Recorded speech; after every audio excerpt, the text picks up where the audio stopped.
तो गाइस कैसे हो आप लोग। तो swallow star to origin continent के नेक्स्ट नोवेल के चैप्टर नंबर 349 में आप सभी का स्वागत है। माफ़ी चाहता हूँ क्योंकि कल शादी में गया था तो सुबह तक जागा था तो फिर आ जाके सो गया था, इसलिए लेट हो गई। तो चलो शुरू करते हैं। तो जैसा कि अभी तक हमने पिछले एपिसोड में देखा कि कैसे लू फेंग का शिप वास्ट हिनवन सिटी की तरफ बढ़ चुका था। लू फेंग फाइनली उस हिनवन सिटी के पास पहुंच चुका था। लू फेंग उस हिनवन सिटी को देख कर क्या आता है कि ये तो सच में काफ़ी ज़्यादा एक्स्ट्रा ऑर्डिनरी है। लू फेंग अपने शिप में ही रहकर सराउंडिंग को ऑब्जर्व करने लगता है। वो यूनियन सिटी और चैनफेंग सिटी में हजारों इपोक से रहा करता था, इसलिए जैसे ही वो यहाँ पर आता है तो हिनवन सिटी और बाकी के दूसरे सिटीज़ के बीच के अंतर के बारे में जान जाता है कि आखिरकार इनके बीच में इतना बड़ा डिफरेंस कैसा होता है। जब कोई गांव का लौंडा शहर में जाता है तो उसको आराम से पता चल जाता है कि आखिरकार इसको शहर कहाँ ही क्यों जाता है। इसलिए अपना लू फेंग भी यहाँ पे आता है तो उसे पता चलता है कि ये सिटी तो बाकी के दूसरे सिटी से कुछ ज़्यादा ही टेरिफाइंग है। अब गॉड एम्पायर बायान लू फेंग के बगल में खड़े होते हैं। वो लू फेंग को बताते हुए कहता है कि ये सिटी खुद सीनियर युवान और बाकी के द्वारा एस्टैब्लिश किया गया है। ये काउंटलेस ट्रेजर्स का घर है, यहाँ तक कि बहुत सारे वर्ल्ड क्लास हिनवन लाइफ फॉर्म्स कॉर्प्सेस को भी रखा जाता है। नेचुरली हिनवन सिटी इंडिस्ट्रक्टिबल है। अगर यहाँ पर लो लेवल लाइफ फॉर्म्स अपने मैसिव नंबर के साथ भी अटैक करेंगे तो वो इस सिटी को तोड़ नहीं पाएंगे। ऑफ कोर्स बात है कि ये सीनियर युवान के द्वारा बनाया गया है तो इसे तोड़ पाना नामुमकिन होगा ही। अब लू फेंग भी हामी भरता है, जिसके साथ गॉड एम्पायर बॉग जियो हंसते हुए कहते हैं कि अल्लो ये सेफ है, लेकिन यहाँ पे रह पाना परमानेंटली इतना भी आसान नहीं होता है। और वो बताते हैं कि यहाँ पे कोई भी रेजिडेंशियल फ़ी नहीं होती कि आप रेंट पे देके केव में रह सकते हो, बल्कि यहाँ पे अगर आपको रहना है तो आपको अपनी एक खुद की पर्सनल केव रेजिडेंस खरीदनी होगी। और यहाँ का जो प्राइस है ना वो काफ़ी ज़्यादा हाई है पूरे के पूरे डार्क होली रेलम के अंदर। तो यार कोई नॉर्मल सा बंदा यहाँ के पीक लेवल एग्जिस्टेंस के बंदे भी इसको खरीद नहीं सकते, मतलब नॉर्मल बंदे तो यहाँ पे रहने की सोच भी नहीं सकते हैं। यहाँ पे खरीदना इतना भी आसान नहीं होता। लू फेंग भी फिर से हामी करता है, हाँ तुमने सही कहा, जिसके साथ लू फेंग वहाँ पे अपने पावर से सेंस करता है कि 2 एंचेस्टर फाउंडर्स जो कि ऑरिजिन कॉन्स्टेंस से बिलोंग करते वो भी यहाँ पे रह रहे हैं। मतलब ये दिखा रहा है कि दोनों एंचेस्टर्स जो कि ऑरिजिन कॉन्टिनेंट से बिलोंग करते थे वो कितने ही ज़्यादा रईस थे। भले ही वो ऑरिजिन कॉन्टिनेंट में फटीचर गरीबों की तरह रहा करते थे, उन सारे मोनार्चेस उन सारे एम्परर्स के सामने दिखाते थे कि तुम्हारा एम्परर बाहर जाके नंगो पंगो रहता है। लेकिन यहाँ पर देखने को मिलता है कि वो बंदे तो कुछ ज़्यादा ही अमीर होते जो कि इस सिटी में रह रहे होते हैं। इसके साथ रेड ड्रॉप बंदा अपने लू फेंग से कहता है कि यहाँ का जो केव रेजिडेंस लार्ज हिनवन लाहौर में मौजूद है वो बहुत ज़्यादा एक्सपेंसिव है, वो रेंटेड नहीं किए जा सकते, उन्हें सिर्फ खरीदा ही जा सकता है। लू फेंग सामने की तरफ देखता है और सामने लू फेंग उस लार्ज हिनवन हॉल को देख पा रहा होता है जो कि एक ऑक्टागोनल फोर्ट्रेस की तरह होती है और काफी ज्यादा बड़ी होती है।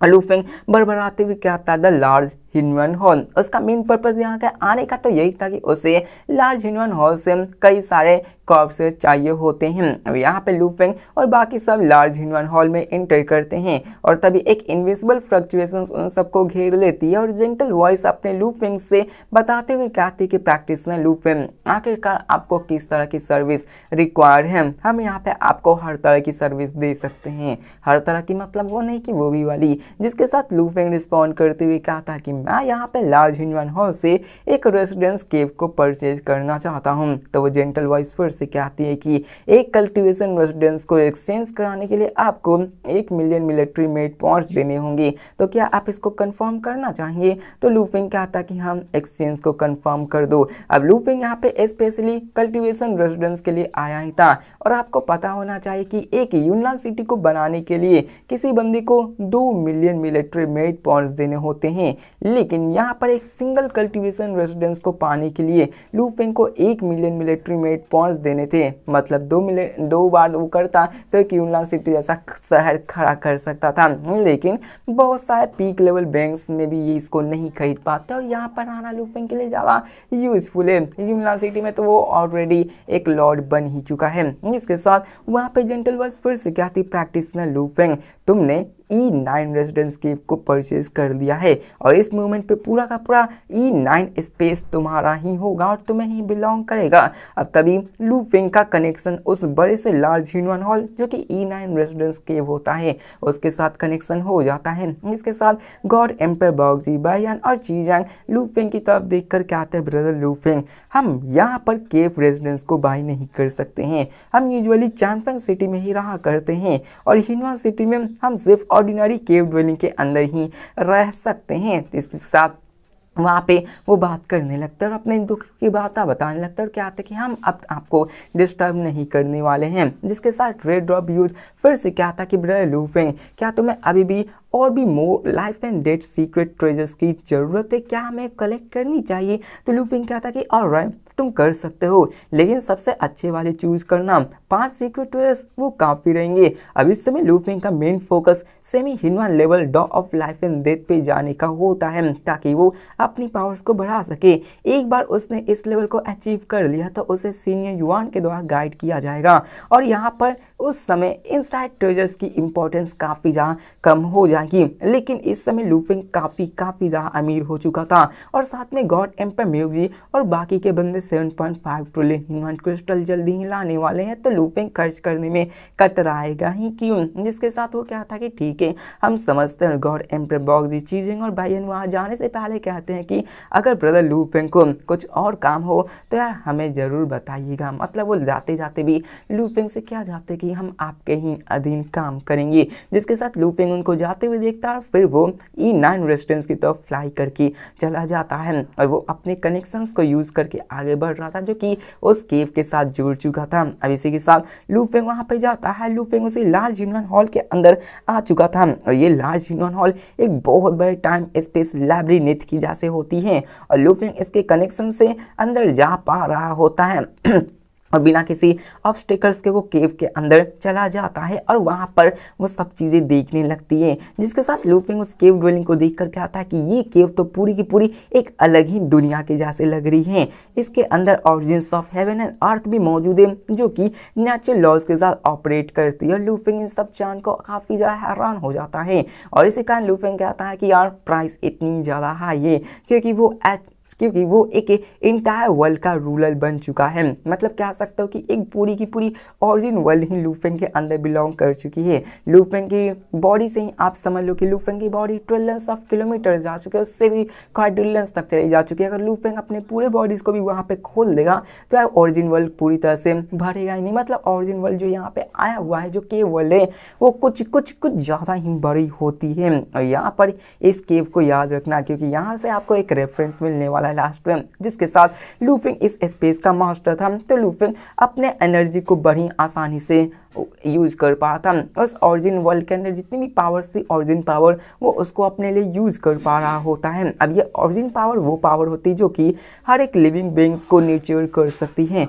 और कन्वर्जन में जैसे किसी को ट्रांसफॉर्म करना तो ये कोई भी रुकावटें नहीं डालती है। अब लू फेंग उसको एब्जॉर्ब कर रहा था तो उसकी ओरिजिन पावर्स बढ़ने लगती है, उसकी सोल और उसकी बॉडी पावर्स बढ़ना शुरू करती है, उसकी थिंकिंग स्पीड भी 10 गुना ज़्यादा बढ़ जाती है। इसको देखकर लू फेंग कहता है तो सच में कल्टीवेशंस के लिए जन्नत जैसी है। लेकिन लू फेंग डिसाइड करता है कि सबसे पहले मुझे 1.2 बिलियन टाइम्स जितनी एनर्जी रिजर्व को एब्जॉर्ब करना होगा। उसी के साथ वो वहाँ पे बैठता है और उस ओरिजिन पावर्स को एब्जॉर्ब करना स्टार्ट करता है। अब चाहे लू फेंग कितना भी एनर्जी को यहाँ पे क्यों ना एब्जॉर्ब कर ले, यहाँ पे इतनी ज़्यादा पावर्स होती है कि वो कभी ख़त्म हो ही नहीं सकती। मतलब ये एक ऐसी अबेंडन पैलेस है जहाँ पे लू फेंग सदियों लगाकर एब्जॉर्ब करता जाएगा लेकिन फिर भी ये ख़त्म होने ही नहीं वाली, जरा सा भी बदलाव आएगा ही नहीं। जिसके साथ लू फेंग उसको एब्जॉर्ब करने लगता है, उसकी वजह से उसकी बॉडी, माइंड, सोल पूरी तरह से बढ़ने लगती हैं। आप तब तक आप तब तक एब्जॉर्ब कर सकते हो जब तक कि आप सह सकते हो।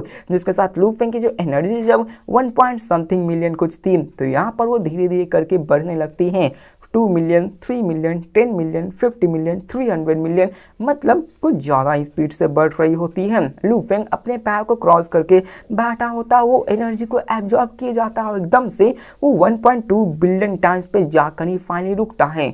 मतलब देख रहे हो, लू फेंग फाइनली जाकर 1.2 बिलियन टाइम्स जितनी एनर्जी को एब्जॉर्ब करता, फाइनली जाकर रुकता है। और इस चीज़ को देखकर लू फेंग पूरी तरीके से हैरान हो जाता है कि क्या मैं एक ही झटके में 1 मिलियन से 1.2 बिलियन टाइम्स तक चला गया। ये तो कुछ ज़्यादा ही फास्ट था। लू फेंग जब ऑरिजिन रियलम पिल को अपने अंदर फ्यूज करके एनर्जी को एब्जॉर्ब करने की कोशिश की थी तो उसको सिर्फ 1 मिलियन टाइम्स एनर्जी में आने के लिए 3 दिन लग चुके थे, लेकिन यहाँ पर एक ही मोमेंट पे मतलब कुछ ही टाइम बीता था उसने 1.2 बिलियन टाइम्स एनर्जी रिजर्व को कंज्यूम कर लिया था, वो भी बिना किसी मेजर डिस्टर्बेंस के। मतलब ऐसे ही कर दिया, मतलब कुछ भी, जिसके साथ लू फेंग इसलिए को फील कर पाया था। लू फेंग की जो बॉडी थी वो अभी 1.2 billion times perfect divine body reserve को कैरी की हुई थी और इसका बर्डन सच में काफी ज्यादा इमेंस हो चुका था। लू फेंग खड़ा होता है और एक कदम आगे लेता है और एक ही कदम से यार ये महसूस हो रहा था कि कैसे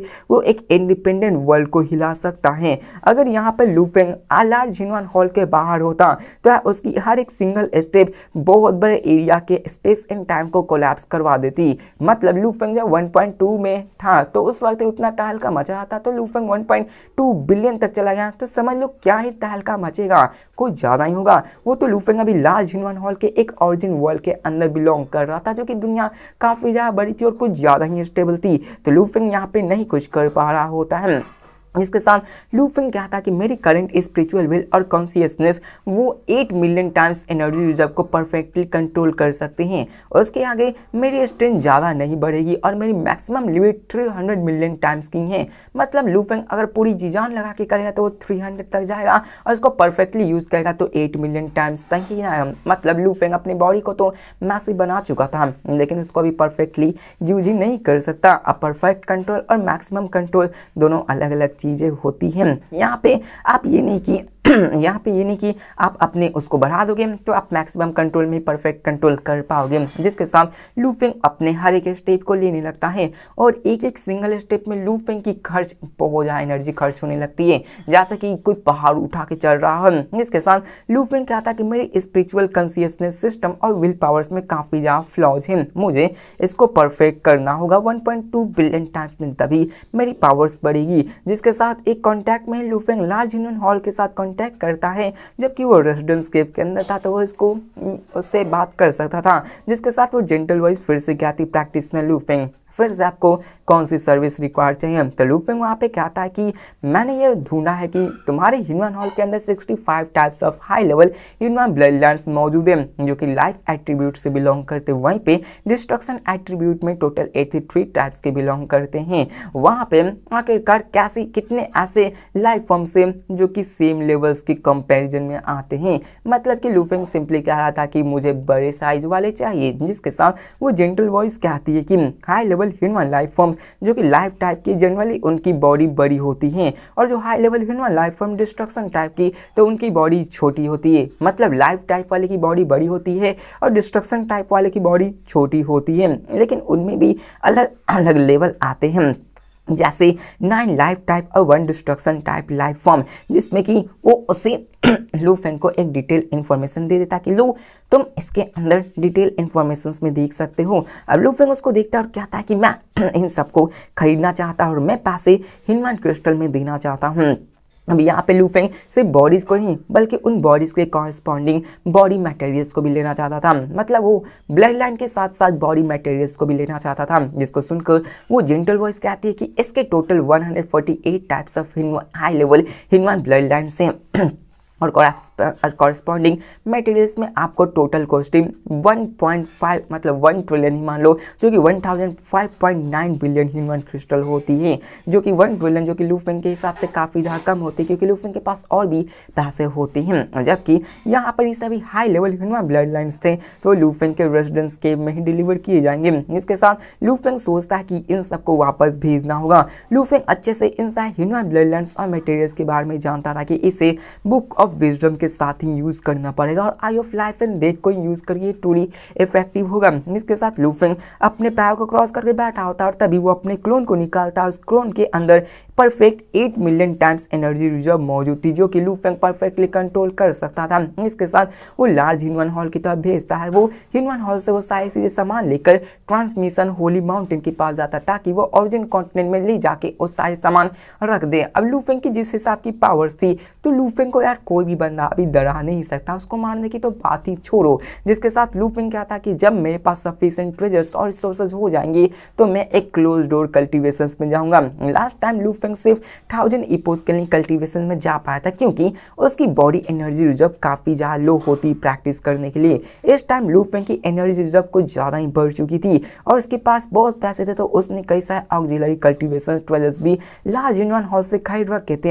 इसलिए लू फेंग अपने माइंड को काम करके बहुत ही लंबे टाइम तक कल्टीवेट कर सकता है, क्योंकि लू फेंग जानता था कि इतनी मैसिव बॉडीज को कंट्रोल कर पाना इतना भी आसान नहीं है। लेकिन इसी के साथ लार्ज ह्यूमन हाउस से जो 2 हाई लेवल ह्यूमन बीइंग्स होते हैं वो लू फेंग को देख रहे होते हैं। अब लार्ज ह्यूमन हॉल होते ना, वो इफर्टलेसली लू फेंग को एनर्जी सप्लाई कर रहे होते हैं और इन दोनों बंदों को कुछ फर्क नहीं पड़ रहा था। अब देखो ये दोनों बंदे कह सकते हो कि इस केव वर्ल्ड के अंदर एक राजा, एक कह सकते हो कि एक जुड़ाव की तरह काम करते युआन से। अब यहाँ पे बताया जाता कि आखिरकार इतनी एनर्जी क्यों मौजूद है और लू फेंग इतनी एनर्जी यूज करने के बावजूद भी इसके फर्क क्यों नहीं पड़ता, इन सबको फर्क क्यों नहीं पड़ता है। तो बताया जाता कि यहाँ पर हाई हॉल प्रिजनर्स मौजूद हैं, मतलब कि ह्यूमन प्रिजनर्स यहाँ पे कैद किए गए हैं और कुछ तो world class human life forms भी स्टोर किए गए हैं और उनको अगर रखना है तो उनके लिए बहुत ज़्यादा पावर्स की जरूरत होती है। और मोर ओवर यहाँ पर 2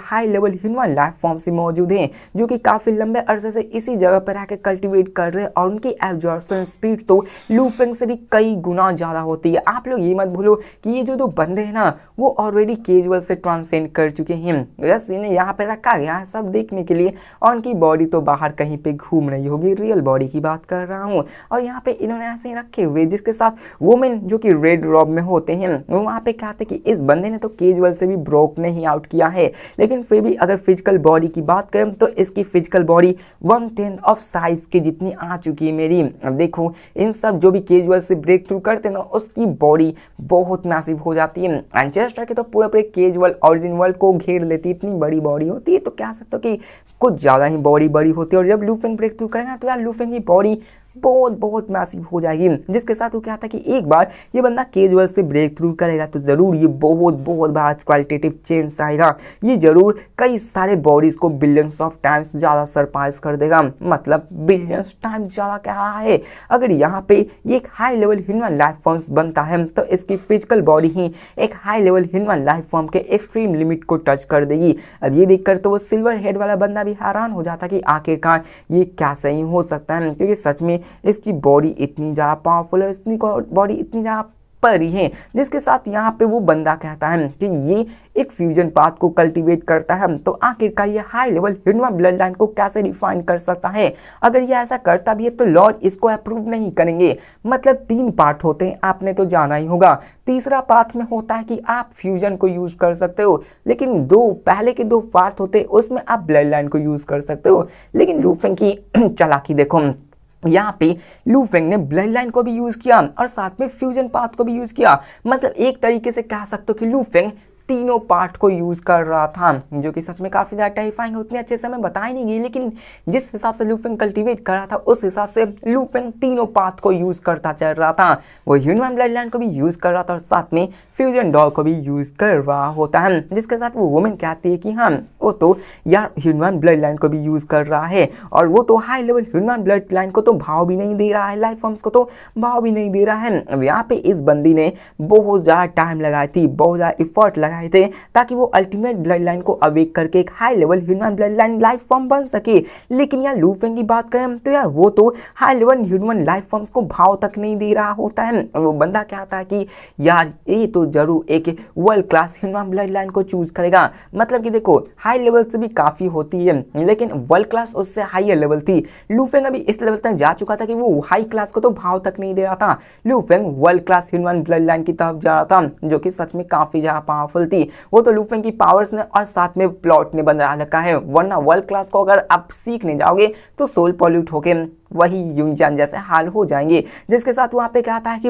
उसकी कॉम्प्रिहेंशन से, उसकी लॉर्ड की कल्टिवेशन के हिसाब से जब तक कोई भी बंदा world class human blood line के 70% लाइफ फॉर्म्स को कंप्रीहेंड कर ले तो वो सक्सेसफुली एक world class human life form में ब्रेक थ्रू कर सकता है। और एक बार वो एक world class human life form बना तो उसकी एसेंस लाइफ एक अलग ही ट्रांसफॉर्मेशन में चली जाएगी, उसके thoughts countless billions of times faster हो जाएगी, वो भी कैजुअल से ब्रेक थ्रू करने से पहले, और इतने स्पीड से वो आराम से कैजुअल से ब्रेक थ्रू कर सकता है और एक हाई लेवल ह्यूमन लॉर्ड बन सकता है। अब यहाँ पे बताया जाता है कि प्रैक्टिशनर्स के फैक्शंस के अंदर 7 लॉर्ड्स मौजूद थे, लेकिन उन 7 लॉर्ड्स के अंदर भी 6 बंदे world class human life form बन चुके थे और बाद में वो आगे जाके ह्यूमन लॉर्ड्स बने थे। मतलब सबसे पहले समझो कि आप ब्रेक थ्रू करता है तो वो ह्यूमन लाइफ फॉर्म बनते हैं, उसके बाद वो ह्यूमन लॉर्ड्स बनते हैं, जिसके साथ बताया जाता है कि जब कोई बंदा एक कैजुअल ब्रोक करता है तो एक ह्यूमन लॉर्ड बन ही जाता है, मतलब वो डायरेक्टली ह्यूमन लॉर्ड बन सकता है। लेकिन अंदर की बातें हो रही हैं, जिसके साथ सिल्वरमैन भी फिर से कहता है कि अगर किसी बंदे ने सबसे पहले world class human life forms बना और उसके बाद ह्यूमन लॉर्ड बना तो एक मैच्योर पाथ माना जाता है। मतलब कुछ बंदे ऐसे भी होते जो कि डायरेक्टली ह्यूमन लॉर्ड बन जाते हैं ह्यूमन लाइफ फॉर्म बनने से ही पहले, मतलब कि एक स्टेप छोड़कर डायरेक्टली वो दूसरे स्टेप पर चली जाती है। लेकिन जो फ्यूजन पाथ को यूज करके जाते हैं उनके लिए और भी भयंकर वाली पोटेंशियल अनलॉक हो जाती है, जिसके साथ वो बंदी कहती है कि आखिरकार कोई भी बंदे ह्यूमन लॉर्ड्स बन ही कैसे सकते हैं, क्योंकि ह्यूमन लॉर्ड एक इन्फिनाइट ह्यूमन स्पेस के अंदर एक अल्टीमेट एग्जिस्टेंस के रूप में देखी जाती हैं और कह सकते हो कि काफ़ी ज़्यादा पावरफुल भी होती है ह्यूमन लाइफ फॉर्म बनने से ज़्यादा ही, जिसके साथ सिल्वरमैन कहता है कि वो जरूर एक world class human life form बन ही जाएगा अगर उसने अपने ओरिजिन वर्ल्ड को, जो कि उसका घर, उसको रिफाइन कर लिया तो वो अपने ओरिजिन वर्ल्ड का मास्टर बन सकता है। और ये ओरिजिन वर्ल्ड उसी के वर्ल्ड को कहा जा रहा है, जो कि सच में काफ़ी ज़्यादा बड़ी होती है, वहाँ पे एनर्जी